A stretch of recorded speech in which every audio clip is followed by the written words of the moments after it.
નમસ્કાર મિત્રો, જીગરસર physics YouTube ચેનલમાં આપ દરેકનું હાર્દિક સ્વાગત છે. જો તમે લોકો મારી આ ચેનલને લાઈક, શેર અને સબસ્ક્રાઇબ ના કરી હોય તો ઝડપથી કરી નાખો તથા તમારા મિત્રો, સગા સંબંધીઓ અને સ્નેહીજનોને પણ કહો મારી આ ચેનલ લાઈક, શેર અને સબસ્ક્રાઇબ કરે તથા તમારા WhatsApp ગ્રુપ, Facebook ગ્રુપ અને WhatsApp સ્ટેટસમાં વિડિયોની લિંકને શેર કરો જેથી લાઈક, શેર અને સબસ્ક્રાઇબ વધુ મળે. ચાલો મિત્રો, ધોરણ 11 ચેપ્ટર નંબર 6 કાર્ય, ઊર્જા અને પાવર એમાં આગળ વધી. તો છેલ્લે મેં તમને કીધું હતું ઉદાહરણ 6.1 તમે જાતે કરી શકો છો. આશા રાખું કે તમે લોકોએ ગણી નાખ્યું હશે. ત્યારબાદ આગળ વધી તો ખૂબ જ મહત્વનો પોઈન્ટ આવે છે કાર્ય ઊર્જા પ્રમેય.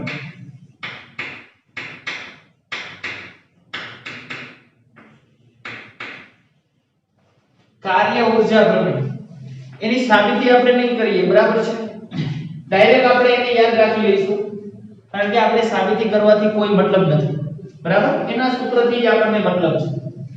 કાર્ય ઊર્જા પ્રમેય એનું સૂત્ર કંઈક આવું કે કાર્ય અને ઊર્જા એટલે ગતિ ઊર્જામાં થતો ફેરફાર.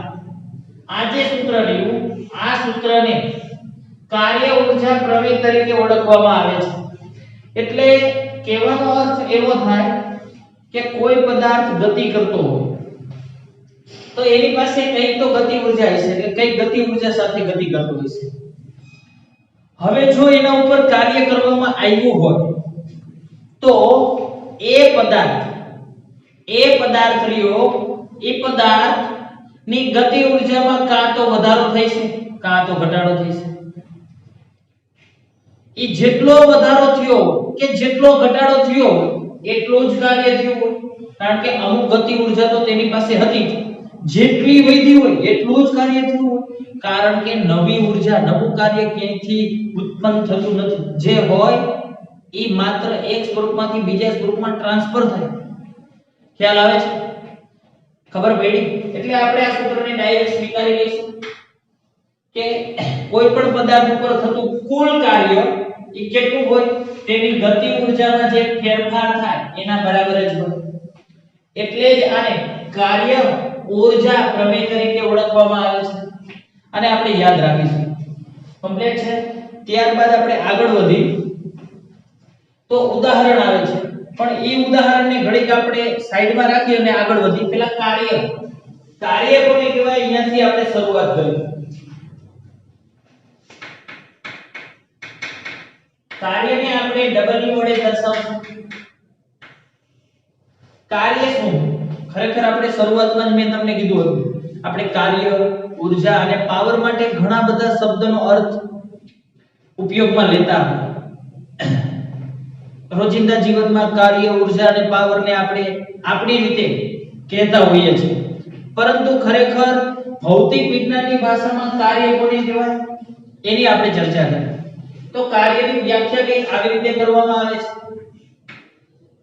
એ કાર્યના સૂત્ર ઉપરથી જ આપણે એની વ્યાખ્યા કરીશું. કાર્યનું સૂત્ર આવશે F d cos θ. હવે અહીંયા હું આને ભેગું લખી નાખું F cos θ અને આ d છે. d એટલે સ્થાનાંતર. આ બળ છે, આ સ્થાનાંતર. હવે સમજો દાખલા તરીકે કોઈ પદાર્થ, આ કોઈ પદાર્થ છે એ આ રીતે જમીન ઉપર મૂકેલો છે અને આ પદાર્થ ઉપર આ રીતે બળ લગાડવામાં આવે છે. આપણે ઘણી વખત જોયું કોઈ નાનો છોકરો હોય તો એની પાસે ગાડી કે કોઈ રમકડું હોય તો એ આ રીતે દોરીની મદદથી ખેંચી અને આગળ વધતો હોય. તો આપણને ખબર છે આ રમકડું કે ગાડી રહી આ તરફ આગળ વધશે, આ તરફ. એટલે આનું સ્થાનાંતર આ દિશામાં થશે, સ્થાનાંતર આ દિશામાં થશે. બળ આ દિશામાં લાગે, સ્થાનાંતર થાય છે આ દિશામાં. તો બે વચ્ચે કંઈક તો ખૂણો છે થીટા. અહીંયા બળ અને આ સ્થાનાંતર વચ્ચેનો આ ખૂણો થીટા. હવે કાર્ય કોને કહેવાય બરાબર સમજો. આના આધારે આપણે કાર્ય સમજવાનું. કાર્યની વ્યાખ્યા કરવી હોય સ્થાનાંતર અને બળનો જો તો બળને આ દિશામાં કઈ ઘટક હોય ને, બળ આની સાથે કઈ ખૂણો બનાવે એટલે બળનો આ દિશામાં કઈ ઘટક હશે f cos θ, જેની સાથે ખૂણો બનાવે cos, એ સિવાયનો જે ઘટક હોય એ f sin θ કહેવાય. આની સાથે ખૂણો બનાવે તો આ દિશામાં f cos θ કહેવાય. તો કાર્યની વ્યાખ્યા આવી થાય સ્થાનાંતર અને સ્થાનાંતરની દિશામાં બળનો જે ઘટક હોય એ બંનેના ગુણાકારને કાર્ય તરીકે ઓળખવામાં આવે. ફરીવાર, સ્થાનાંતર અને સ્થાનાંતરની દિશામાં બળનો ઘટક, આ બંનેના ગુણાકારને જ કાર્ય તરીકે ઓળખવામાં આવે. એટલે ટૂંકમાં આપણે આટલું યાદ રાખશું, કાર્ય એટલે થાય f d cos θ, બરાબર છે. આને જો તો cos θ આવ્યું, cos θ આવે તો હું એને ડોટ ગુણાકાર સ્વરૂપે લખી શકું, ડોટ સ્વરૂપે. તો f સદિશ ડોટ d સદિશ, કારણ કે બળ સદિશ રાશિ, સ્થાનાંતર પણ સદિશ રાશિ છે, અને બેનો ડોટ ગુણાકાર કરી cos ઘટક ડોટ ગુણાકાર કરી એટલે કાર્ય મળે છે. તો આનો અર્થ એવો થયો, ડોટ ગુણાકારથી જે જવાબ મળે એ તો અદિશ કહેવાય, એટલે કાર્ય પોતે અદિશ રાશિ છે. આના આરે કાઈ મતલબ નથી, આપણને ખ્યાલ આવવો જોઈએ. ટૂંકમાં બળ અને સ્થાનાંતર નો ગુણાકાર, પણ કેવું બળ લેવાનું, તો કે સ્થાનાંતરની દિશામાં હોય ઈ બળ લેવાનું, ઈ બેના ગુણાકારને કાર્ય કહેવાય. ક્લિયર થઈ ગયો આટલો કોન્સેપ્ટ? એકદમ સરળ. સ્થાનાંતર થતું હોય ઈ દિશામાં જેટલું બળ હોય એટલું લેવાનું.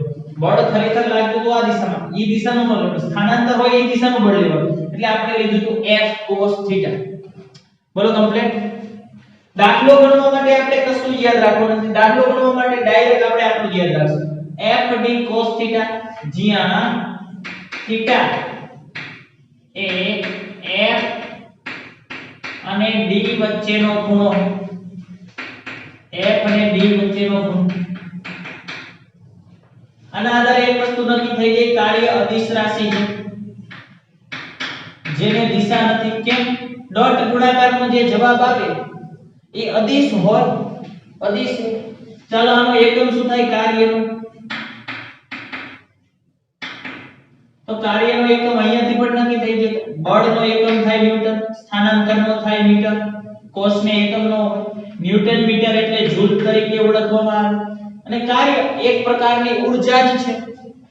આપણે હમણાં જ જોયું, કાર્ય એટલે ગતિ ઊર્જાનો ફેરફાર. ગતિ ઊર્જાને કે વડે દર્શાવે? તો ગતિ ઊર્જા નો ફેરફાર એટલે જ કાર્ય. એટલે કાર્ય એક પ્રકારની ઊર્જા જ છે, એટલે ઊર્જાનો એકમ જૂલ હોય, એટલે કાર્યનો એકમ પણ જૂલ થશે. તો આને આધારે તમને પારિમાણિક સૂત્ર આવડી જવું જોઈએ, જાતે કરી નાખજો, બરાબર છે. આટલું કમ્પ્લીટ થઈ ગયું. દાખલો ગણવા માટે માત્ર આપણે આ સૂત્રનો જ ઉપયોગ કરશું, f d cos θ, અથવા બીજું સૂત્ર કાર્યનું આપણે અત્યારે જોયું, w બરાબર ડેલ્ટા k. આ બે સૂત્ર છે કાર્ય માટેના, w બરાબર ડેલ્ટા k અથવા w બરાબર f d cos θ. થીટા એટલે f અને d વચ્ચેનો ખૂણો, ખાસ યાદ રાખજો. કમ્પ્લીટ. હવે થોડા વિવિધ કિસ્સાઓ જોઈએ, બરાબર. આપણે હવે રોજિંદા જીવનમાં જેના માટે શબ્દ વાપરતા હોય કે આટલું બધું કાર્ય કરે, આટલું બધું, હવે એવા કેસની વાત કરીએ. તો કયા કયા કેસમાં કાર્ય શૂન્ય હોય એની વાત કરીએ. તો એક વસ્તુ, પહેલી વસ્તુ, w 0 હોય તેવા કિસ્સા. ક્યારે ક્યારે 0 થઈ શકે આપણે જોઈએ, બરાબર? જોઈએ આપણે. એક તો પહેલી વાત, જો d 0 હોય, d એટલે સ્થાનાંતર 0 હોય, તો કાર્યના સૂત્રમાં કિંમત મૂકો f d cos θ. આપણે સૂત્ર તો આજ મૂકવાનું. બીજી રકમ તમને ન થાય પણ આટલું કીધું, સ્થાનાંતર 0 છે, સ્થાનાંતર 0 મૂકી દો એટલે બાકીની ગમે તે રકમ હોય જવાબ તો 0 જ આવશે. તો કાર્ય 0 થયું કહેવાય. આવું ક્યારે થાય? પદાર્થ ઉપર બળ લાગતું, બળ 0 નથી કીધું, સ્થાનાંતર 0 કીધું. પદાર્થ ઉપર બળ લાગતું હોય છતાં પણ એનું સ્થાનાંતર ન થતું હોય તો કાર્ય થયું નથી એમ કહેવાય. દાખલા તરીકે દીવાલ છે, દીવાલને તમે ધક્કો મારશો, ધક્કો એટલે આપણે બળ તો લગાવી જ છે, છતાં દીવાલ ખસતી નથી. છતાં પણ દીવાલ ખસતી નથી એનો અર્થ એવો થયો દીવાલનું સ્થાનાંતર થયું નહીં. બળ તો લાગે જ છે, બળ લાગે એટલે એનો અર્થ એવો નથી કે કાર્ય થયું કહેવાય. બળે લાગવું જોઈએ અને સ્થાનાંતર પણ થતું હોવું જોઈએ તો કાર્ય થયું છે એમ કહેવાય. એટલે તો કાર્યના સૂત્રમાં બળ અને સ્થાનાંતર બે ભેગા આવે છે. ખ્યાલ આવ્યો? ખબર પડી? તો આ વસ્તુ નક્કી થઈ ગઈ કે સ્થાનાંતર 0 હોય, દીવાલ ઉપર બળ લગાડી છે છતાં દીવાલ ખસતી નથી, તો દીવાલ નથી ખસતી એટલે દીવાલનું સ્થાનાંતર 0 થયું એટલે કાર્ય 0 કહેવાય. ભલે તમે થાકી જાવ, તમારી ઊર્જા ઓછી થઈ જાય, ઓહો કેટલું બધું કાર્ય કર્યું, નો કહેવાય, કાર્ય જ નથી કર્યું. ખ્યાલ આવ્યો? એક આ પોઈન્ટ. બીજો પોઈન્ટ, જો પદાર્થ ઉપર લાગતું બળ 0 હોય, બળ, તો કાર્ય ગણો. ft cos θ આ સૂત્રમાં કિંમત મૂકશું આપણે. f0 કીધા હે, f0 મૂકી દો, બાકીની ગમે તે કિંમત હશે ગુણ્યા 0 એટલે 0 થઈ જશે, તો પણ કાર્ય 0 થાય. આ કઈ ઉદાહરણ? આમાં ઉદાહરણ તમને કીધું દીવાલ ધરાવતું ઉદાહરણ. આમાં કઈ ઉદાહરણ આવશે? દીવાલ વાળું ઉદાહરણ. આમાં આપણે જોઈએ કઈ ઉદાહરણ? દાખલા તરીકે લીસી સપાટી છે, લીસી સપાટી. લીસી સપાટીનો અર્થ થાય ઘર્ષણ બળ લાગતું નથી. લીસી સપાટીનો અર્થ થાય ઘર્ષણ બળ લાગતું નથી. અને લીસી સપાટી પર કોઈ દળ સરકતો હોય, દોડતો હોય, ગતિ કરતો હોય, એની વાત કરીએ. લીસી સપાટી છે એના ઉપર કોઈ દળો ગતિ કરે તો ઘર્ષણ બળ તો લાગતું જ નથી, તો ઘર્ષણ બળ વડે થતું કાર્ય 0 કહેવાય. દળાનું સ્થાનાંતર તો થાય છે, દળો એક જગ્યાએથી બીજી જગ્યાએ જાય જ છે, પણ ઘર્ષણ બળ નથી લાગતું, એટલે ઘર્ષણ બળ વડે થતું કાર્ય 0 કહેવાય. બોલો ખ્યાલ આવે? હા, દડાની ગતિ કરાવવા માટે જે બળ આપ્યું છે, જે બળ, ઈ બળ વડે થતું કાર્ય 0 નો કહેવાય, કારણ કે ઈ બળ તો તમે કંઈક આપેલું જ છે. હું ઘર્ષણ બળની વાત કરું છું, ઘર્ષણ બળ. બોલો ખ્યાલ આવે? ઘર્ષણ બળ તો લાગતું જ નથી, ઘર્ષણ બળ 0 છે, છતાંય દડાનું સ્થાનાંતર થાય છે. સ્થાનાંતર ભલે ગમે તેટલું થતું પણ કાર્ય તો 0 જ કહેવાય. એવી જ રીતે જો બંને વચ્ચેનો ખૂણો 90 ડિગ્રી હોય, બળ અને સ્થાનાંતર વચ્ચેનો ખૂણો 90 ડિગ્રી હોય, આટલું હોય તો કાર્ય કેટલું થાય? ચાલો fd cos 90 ડિગ્રી. ચાલો cos 90 ની કિંમત 0 છે આપણને ખબર, તો કેટલું થઈ જશે? cos 90 એટલે 0, કાર્ય 0 થાય. બરાબર છે? એટલે જ્યારે પણ જે કેસમાં ઘણા બધા એવા કેસ આવશે, આગળ દાખલાની થિયરી આવશે ત્યારે આપણે ચર્ચા કરીશું કે ખૂણો, બળ અને સ્થાનાંતર વચ્ચેનો ખૂણો 90 ડિગ્રી હોય તો થતું કાર્ય 0 જ કહેવાય. ખ્યાલ આવે છે? ખબર પડે છે? કમ્પ્લીટ થઈ ગયું. તો આ બધાય કેસમાં કાર્ય 0 એટલે આ એક પણ કેસમાં કાર્ય થતું નથી. ખ્યાલ આવે? હવે મને જવાબ આપો, કોઈ વ્યક્તિ આખો દિવસ અથવા તો 4-5 કલાક સુધી ઈંટ પકડી અને ઊભો રહે તો એનો અર્થ એવો થાય કે વ્યક્તિએ કાર્ય કર્યું છે? નથી કર્યું, કારણ કે એ ઊભો જ રહે છે.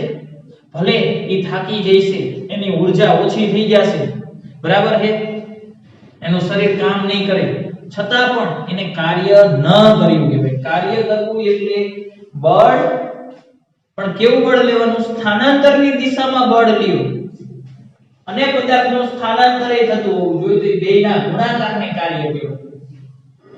કમ્પ્લીટ? એટલે આપણે ખાસ આ જ સૂત્ર યાદ રાખવાનું છે દાખલાની ગણતરી માટે. ખાસ આ સૂત્રથી બધાય પ્રશ્નોનું સોલ્યુશન આવી જશે. બધાય પ્રશ્નો બળ આપ્યું હોય, બળ મૂકવાનું, જે સ્થાનાંતર થતું સ્થાનાંતર, બે વચ્ચેનો ખૂણો મૂકી દેવાનો એટલે ઓટોમેટિક ખબર પડશે કાર્ય થાય છે કે નથી થતું. બરાબર છે? ખ્યાલ આવે છે? આટલું ક્લિયર થઈ ગયું? કમ્પ્લીટ? ચાલો હજી પણ એક આમાં પોઈન્ટ લખાવવું ખાસ ધ્યાન રાખજો. જો cos θ, θ 0 થી 90 ડિગ્રી ની વચ્ચે હોય, 0 થી 90 ડિગ્રી. ચાલો 0 ડિગ્રી અહીંયા કહેવાય, 90 ડિગ્રી અહીંયા કહેવાય, 180 ડિગ્રી અહીંયા કહેવાય, 270 ડિગ્રી અહીંયા કહેવાય, 360 ડિગ્રી અહીંયા કહેવાય. આપણને આ ખબર છે cos s t c.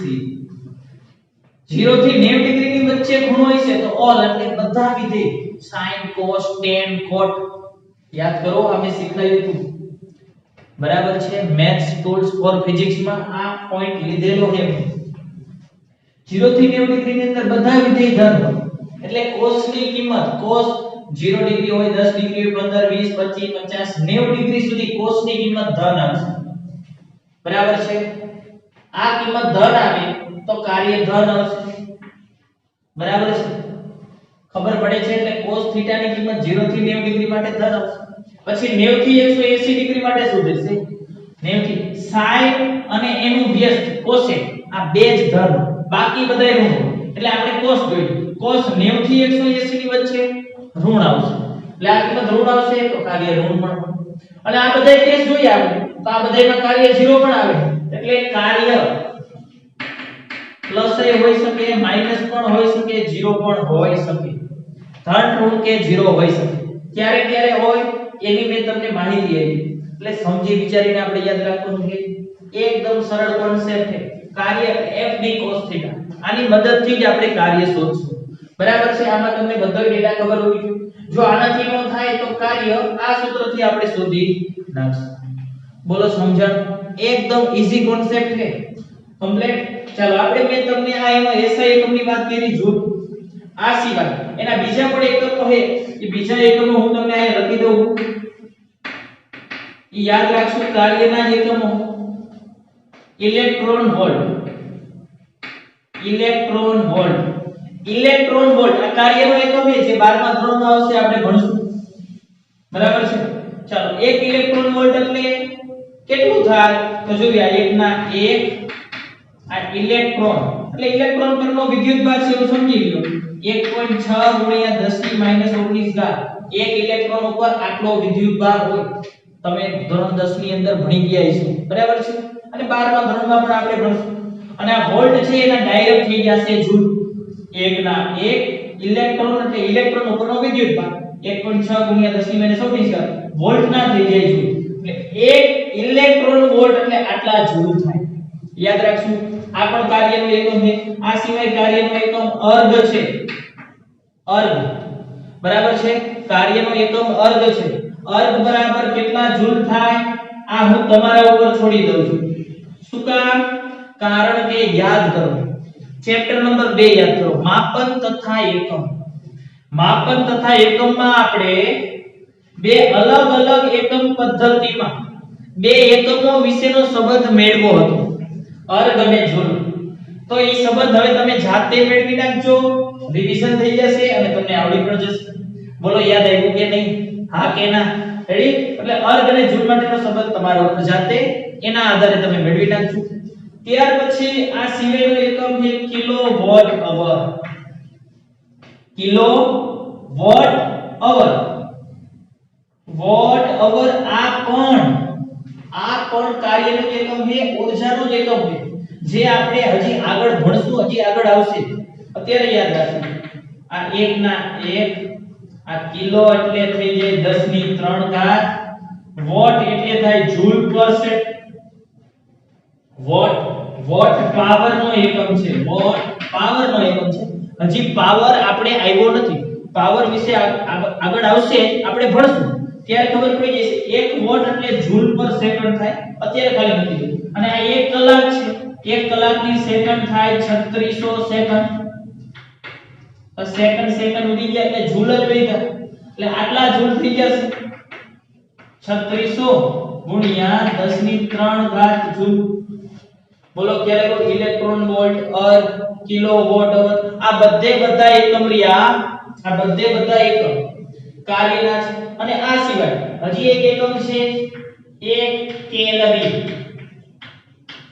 1 calorie એટલે થાય 4.2 જૂલ યાદ કરો આ પણ આપણે માપન તથા એકમ ચેપ્ટરમાં સ્વાધ્યાયના બીજા કે ત્રીજા દાખલામાં આપણે જોયું કેલરી અને જૂલ વચ્ચેનો સંબંધ એમાં આપણને આપેલો જ હતો તો 1 કેલરી એટલે થાય 4.2 જૂલ આ બધા ડેટા આપણે યાદ રાખશું દાખલામાં MCQ માં આ બધી કિંમતો મૂકવામાં આપણને સરળતા રહેશે અમુક વસ્તુ હજી નથી આવી એ આગળ આવશે ઉપાધિ ન કરતા અત્યારે આ યાદ રાખો ઇલેક્ટ્રોન વોલ્ટ એટલે આટલા જૂલ થાય એક અર્ગ તમારે જાતે મેળવવાનું છે 1 કિલોવોટ અવર એટલે કેટલું થાય અને 1 કેલરી બરાબર થાય 4.2 જૂલ આડાવડું ન થઈ જાય એ ખાસ ધ્યાન રાખશું આપણે તો અહીંયા આ હતો કાર્યનો ફૂલ કોન્સેપ્ટ આમાં ખાસ આપણે આ એક વસ્તુ યાદ રાખતા શીખીશું અને આ ખૂણો એટલે બળ અને જે બળ દીધું હોય ઈ બળ લેવાનું અને સ્થાનાંતર થતું હોય સ્થાનાંતર ઈ બે વચ્ચેનો ખૂણો આપણે અહીંયા મૂકવાનો છે